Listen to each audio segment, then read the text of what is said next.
Alright, so welcome back. Today I have another weekend update, even though this is basically going to be coming out on a Friday. So without any further ado, let's just get right into it. The first update, and I'm not going to show any of this running because there isn't much to show, is this. It's the Rivarossi 462 I talked about in the last video. I was going to make a video about it, but it was too basic. There wasn't really anything interesting. It needed a bit of oil. It was basically brand new. There was no dirt or anything in the gearbox, so there was nothing for me to worry about. Before we move on to any more other models, which again, this one's a really short update, but before we move on to other models, I want to talk about some stuff that I cannot really physically show you. One of them I could physically show you, but it's kind of a rough thing. I've just been organizing a whole bunch of projects. I've organized them into 3 categories. Stuff I won't get to for a long time, stuff that just needs parts, and stuff that I can work on pretty reasonably quickly. So I'm down to just a couple engines in my quick projects bin, and a lot of the other stuff is waiting on parts, which I'll take a brief break and then I'll just explain again what my future plans with getting stuff are, because it also applies to all my current projects. So currently my plan is, unless something random comes up, that I don't particularly want to buy any more engines or anything for quite some time. I've got a whole bunch of them, and I've been trying to get rid of them, which is another topic I have to talk about in a bit. But yeah, I want to get a whole bunch of parts and stuff, I want to get all my current projects working, and I want to downsize my collection before buying any more models. And for the most part, it'll probably be nicer, higher end stuff, and a lot of stuff like this will again probably be stuff I just find really cheap or free, just as fun little projects.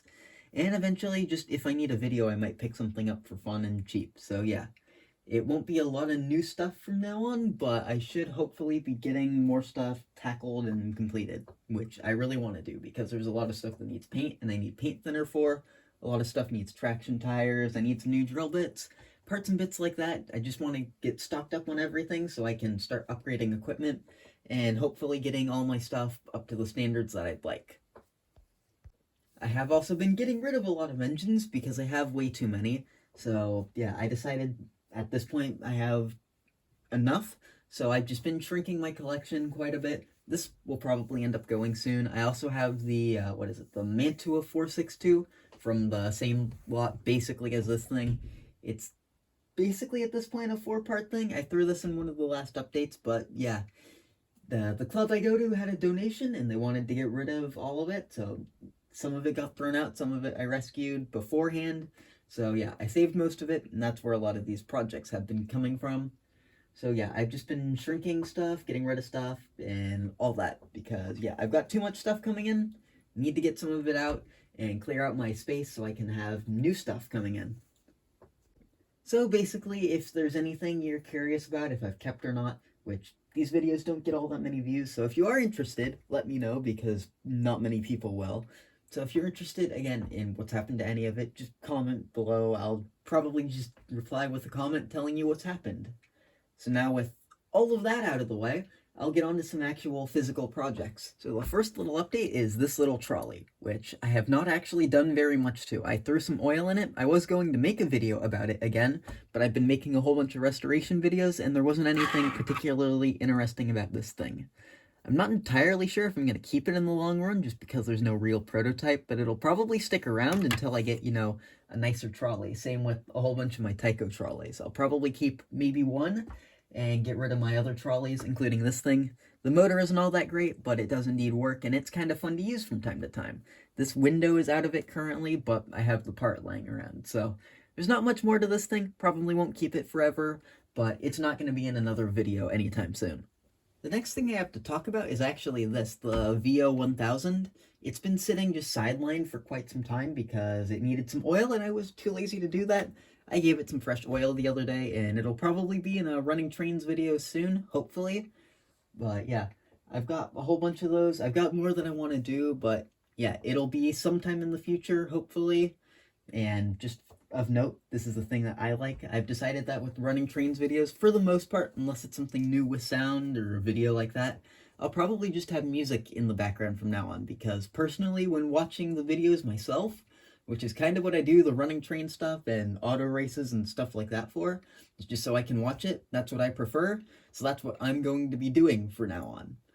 So for now, I'll go end this bit of it, and then I'll go to the last two things, which are both pieces of rolling stock. Alright, so the next thing is actually a new piece of rolling stock, which is the only new thing for this update, which is this. It is a Model Power Granite Rock 2-bay hopper.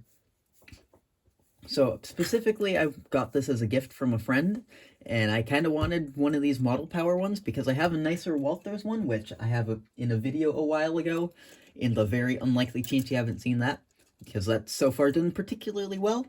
I will probably put a link down below if I remember. I'm really bad at remembering to do that, but yeah, it's kind of a cool thing. I like Granite Rock. It's a local company, and they sponsor sprint car racing, which is a thing I quite like and might in a future video talk about a little bit more.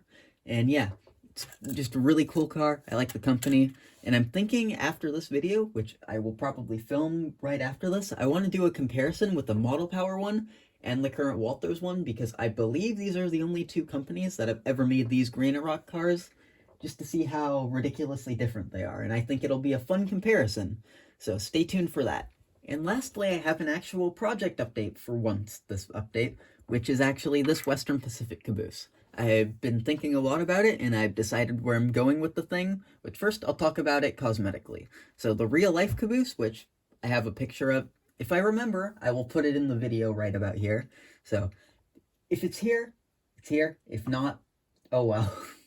But yeah, so the real thing actually has extending, I think, covers, that's the correct term, on both ends. And the ends of it are actually pretty similar to this. It's a Western Pacific caboose, but that's a whole other story. I might put a link below, again, if I remember to do so. I'm probably going to edit this video not long after, so I will hopefully remember to do these things. So, yeah, it's kind of interesting. I was actually going to do it up, but I decided I really like the charm of this thing, and it's close enough for me. It's just a really cool car, so I'm leaving it as is. But the big update with this thing is what I've done with the chassis. So originally, there were two AHM caboose chassis stuck down here. So I took the actual ends of them and left those on here, and I used some blue box car frames that I had laying around and cut some of those up, and actually made better truck mounts for these things and screwed them into the actual chassis of the caboose. And I also used some Athearn coupler boxes, again, off the same car sets, and basically glued them onto here, and used some these, whatever these are, metal plates, and put some Cadies on the thing. I also upgraded the wheels to 36 inches, since even though it's a normal caboose, it's a little bit oversized. It's a little closer to 00 scale, and the wheels, I think, fit it better. Eventually, I want to put metal wheels on the thing, and eventually, when I get more paint thinner, which, again, this is another project, waiting on parts, I want to just respray this whole base another nice, clean black color. So yeah, that's my plans with this caboose, and I also need to fix that up there. But yeah, if you stuck around, thanks for watching.